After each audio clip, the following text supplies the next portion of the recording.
We lived on a remote farm in rural Texas, a place where the nearest house was over 3 miles away and cell service flickered like a candle in the wind. It was just my mom and me living there. On a Tuesday night, it was around 9 p.m. I was doing my homework in the kitchen. The familiar silence of the countryside was suddenly ripped apart by 3 slow, heavy knocks coming from the front door. "Who is it? What do you want at this hour?" "Good evening, ma'am. I'm so sorry to bother you this late. I'm promoting a new line of industrial cleaning products. Do you like American-made goods?" A door-to-door salesman at 9 p.m. in the middle of nowhere? My mom instantly knew something was wrong. She gripped the doorknob, ready to lock the deadbolt. But the man kept talking, his tone forceful. "Here is a free sample. I have a powerful vacuum cleaner out in my van. Let me grab it to show you. It'll only take 10 seconds. "No, thank you. We're not buying anything. Leave right now." My mom cracked the door open to try and get his license plate just in case. He yanked the sliding door of the van wide open. There was no vacuum cleaner in there. "Grab her. Emily, run! Get the gun! We have intruders!" "Mom, the phone has no service!" "Get the hell out! I have a shotgun and I've already called the cops! Step in here and I'll blow your brains out!" Emily grabbed her father's shotgun, hands trembling violently, pointing it straight at the door. The sound of a shotgun racking is the most powerful deterrent in Texas. Perhaps they realized we weren't easy prey. The hurried footsteps retreated. We stayed awake all night until the police cruisers arrived. The police said we were incredibly lucky. That gang was believed to be a human trafficking ring or brutal home invaders targeting women in isolated farms. The camera pans across the front yard. A roll of silver duct tape and some plastic zip ties left on the grass, right where the van used to be parked. The image of 5 men squatting in that pitch-black van, as silent as ghosts waiting for their prey. It still haunts me in every sleep. Remember, never open your door for uninvited guests at night.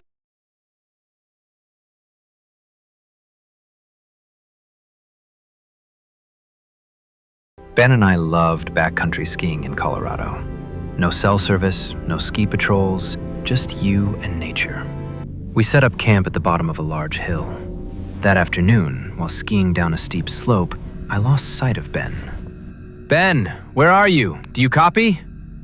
"Excuse me, is your friend lost? My wife and I are looking for a place to camp. Can you lead me to your campsite?" I didn't want to go, but the unspoken rule in the mountains is to help each other. I nodded and led the way. "Jake, run. Backpack. He took it." "Where is your wife? Why do you have Ben's backpack?" He didn't say a word, lunging forward and driving the knife into my thigh. The pain ripped through my nerves. I collapsed into the snow. "Your turn."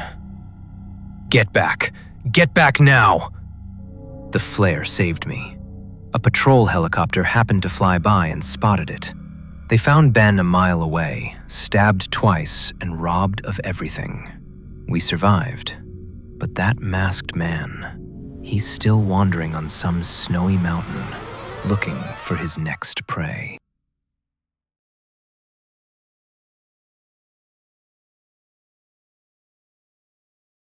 I lived in a small apartment complex, about a 15-minute walk from the busy student bar district.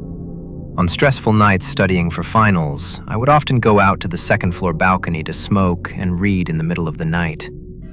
That night, it was 2:30 a.m. Everything was so quiet, I could hear dry leaves rustling. Then I saw Chloe, the girl who lived in the ground-floor apartment right below me. She was stumbling home alone, clearly very drunk. She had barely stepped inside, the door not yet locked, when a man appeared from the shadows. He knocked on the door. 2:30 a.m. Who knocks on a drunk girl's door at this hour? I stepped back into the shadows of the balcony to observe. "Who is it? Who are you?" "Hi there, I'm your Uber driver. You walked home so fast, I was worried you left something in the car, so I ran after you to check. Are you okay?" "Uber? But I didn't call a ride. I walked home from the bar." "You're too drunk, silly. Did you forget your wallet? Let me step inside for a second. I'll help you look. Do you live alone?" He touched her hair. He was slowly inching forward, pushing the door wider. Chloe was frozen. I knew that if I didn't do something, the moment he stepped fully inside and locked the door, her life would be over. "Come on, let's close the door."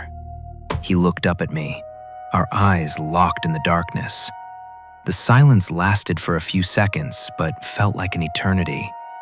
Knowing he had been spotted, he muttered a curse, backed away, and slunk into the pitch-black night as quickly as he appeared.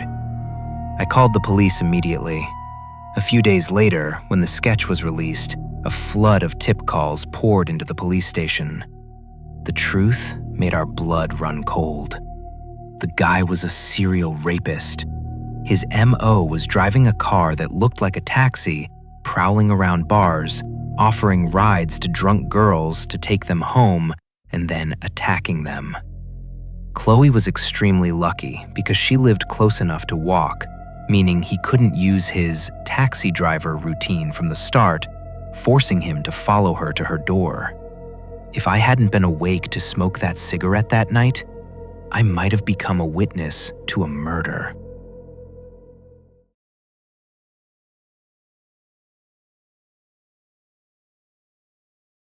I never trusted Craigslist, but when you're a broke college student and need a ping pong table for your frat house, you take your chances.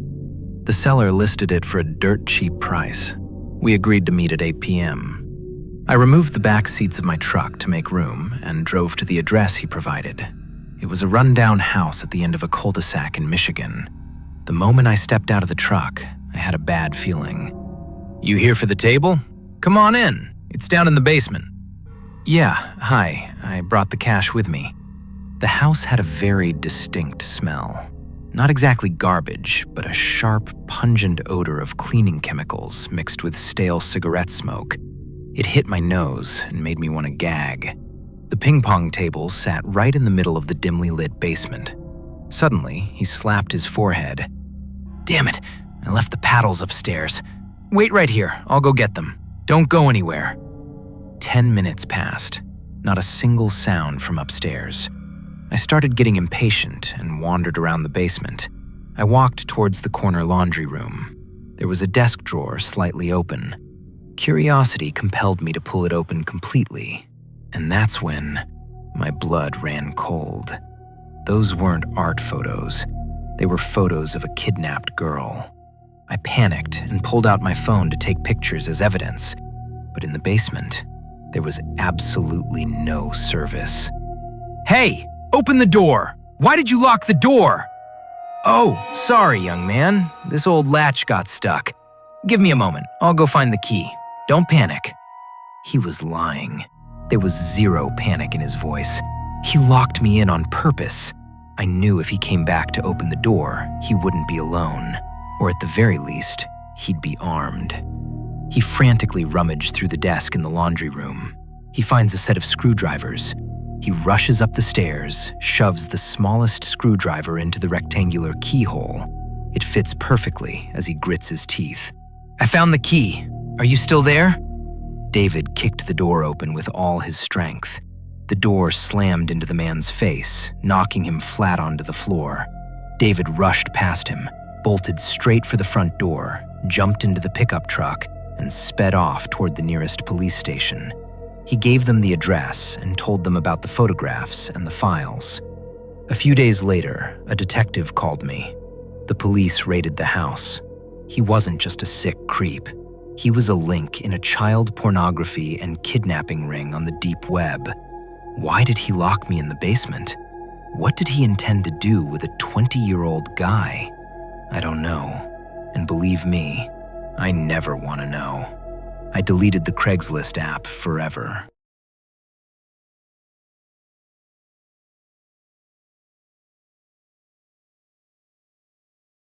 When I was 16, I took a part-time babysitting job to earn some extra cash. On a pouring Saturday afternoon, I went to house sit for the Miller family. Their son, Cody, was 6 years old. He was quite quiet and seemed withdrawn. Before leaving, Cody's parents left some cash for pizza and 3 weird rules. First, no sweets for Cody after 8 p.m. Second, absolutely do not let him into their master bedroom. And third, Cody has been a bit different lately. He talks to himself a lot. He has an imaginary friend named Agnes. Don't be alarmed if he talks to thin air. Yes, ma'am. Kids will be kids. I understand. By mid-afternoon, thunder and lightning were flashing constantly. Cody was sitting on the floor playing, mumbling one-sided conversations. He kept bringing up the name Agnes. I just clicked my tongue, thinking it was a lonely kid's way of entertaining himself. Until... Cody, how did that toy turn on by itself? You have to pull the lever hard for that to work. Agnes is playing with it. I shivered. I tiptoed to the corner of the room, reached out to grab the toy and switched it off. The atmosphere suddenly turned unnaturally cold. Night fell, darkness swallowing the house. Exactly 1 hour left until Cody's parents returned. I went into the bathroom to wash my face to stay awake. Just as I brought the towel up to dry my face, knock, knock, knock. 3 slow knocks echoed clearly from the other side of the bathroom door. Cody, I'll be right out. Do you need to use the bathroom? No one was there. I stepped out into the hallway, craning my neck to look around. The whole house was eerily silent. I thought Cody was definitely playing a prank on me. He had sneaked into that room. I walked over, took a deep breath, and pushed the door wide open. Cody, what are you doing in here? Your parents said you're not allowed in this room. Answer me. Who pushed the door open just now? Agnes did it. She doesn't like you being here. I almost passed out from terror. Every cell in my body screamed that the dark corner was not empty. I grabbed Cody tight, dragged him down to the living room, and huddled in the corner of the couch until his parents' car pulled into the garage. I gave back the pay, grabbed my coat, and dashed out of that house without saying a single word about what had just happened. How could they believe me? A few weeks later, Mrs. Miller called wanting to hire me to watch Cody again. I blocked the number immediately. Agnes wasn't an imaginary friend. Agnes was something that had claimed that house, and it is waiting for the next uninvited guests.